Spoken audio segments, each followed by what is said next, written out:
بسم اللہ الرحمن الرحیم۔ السلام علیکم ناظرین، یہ جو پیسہ ہے، یہ جو دولت ہے، اس سے انسان دنیا کی ہر چیز خرید لیتا ہے۔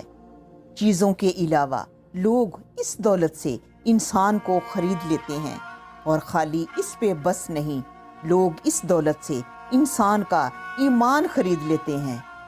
اور کیوں نہ خریدیں جب شیطان نے اللہ سے وعدہ کیا ہے کہ تمام بندوں کو قیامت تک بھٹکاؤں گا، بس ان پر میرا بس نہیں چلے گا جو تیرے خاص بندے ہیں۔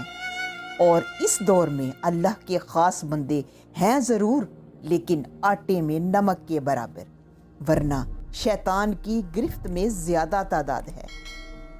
جیسا کہ ایک گاؤں میں ایک جاگیردار چودھری کے 3 بیٹے اور 1 بیٹی تھی۔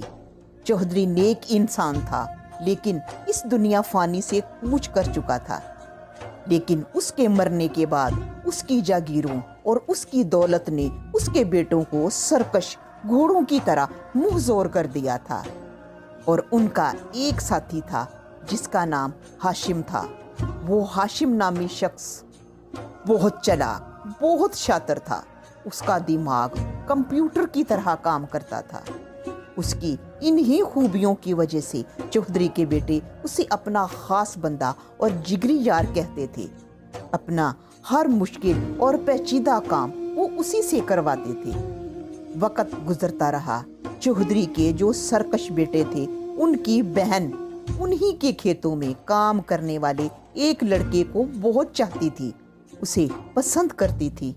وہ بھی اسے دل و جان سے چاہتا تھا، لیکن اس کے بھائیوں سے ڈرتا تھا۔ ایک دن ان دونوں کو بات کرتے ہوئے ایک مزارے نے دیکھ لیا اور جا کر اس کے بھائیوں کو بتا دیا۔ بس پھر حکم صادر ہوا اور ان کے آدمی اس لڑکے کو پکڑ کر لے آئے، اور پھر ہاشم کو بلایا، اس سے مشورہ کیا۔ اس نے کہا، اسے بس زہر شربت میں ملا کر دیتے ہیں، کہہ دیں گے کھیتوں میں سانپ نے کاٹا ہے۔ بس یہ سب کچھ کرنے کے لیے اس لڑکے کو ہاشم کے سپرد کر دیا گیا۔ کسی مخبر نے یہ خبر، یہ سارا واقعہ اس لڑکی کو بتایا۔ اس لڑکی نے ہاشم کو پیغام بھیجا کہ ایک بار آ کر مجھ سے ملو، کیونکہ وہ جانتی تھی کہ ہاشم دولت کی خاطر سب کچھ کر گزرتا ہے۔ چودھری کے بیٹوں نے اس دن تاریخ پر جانا تھا۔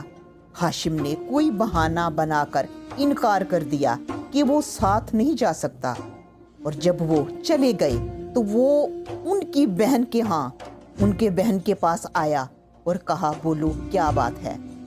وہ لڑکی ہاتھ میں ایک تھیلی جس میں کافی زیور تھا اور ایک نوٹوں کا بنڈل پکڑے ہوئے تھی، بولی، ہاشم بھائی میری مدد کرو۔ آپ جانتے ہیں کہ میرے بھائیوں کی غلط کاریوں کی وجہ سے کسی اچھے گھر کا رشتہ میرے لیے نہیں آئے گا، اس لیے میں اس لڑکے میں دلچسپی لیتی تھی۔ خدا کے بعد بس آپ ہیں جو میری مدد کر سکتے ہیں۔ یہ سارا زیور میری ماں کا اور میرا ہے، یہ بھی اور یہ رقم بھی آپ رکھ لیں اور خدا را میری مدد کریں۔ اور ہاشم نے وہ سب کچھ پکڑا اور بولا، اب تم بے فکر ہو جاؤ، تمہارا کام ہو جائے گا۔ میں بے شک برا ہوں، لیکن اصول پرست ہوں۔ جس کام کی میں رقم لے لوں، چاہے میری جان جائے، میں وہ کام کر کے چھوڑتا ہوں۔ اب بس تم میری بات غور سے سنو۔ جب تمہارے بھائی کچہری سے آ گئے تو 2 یا 3 بجے میں آؤں گا۔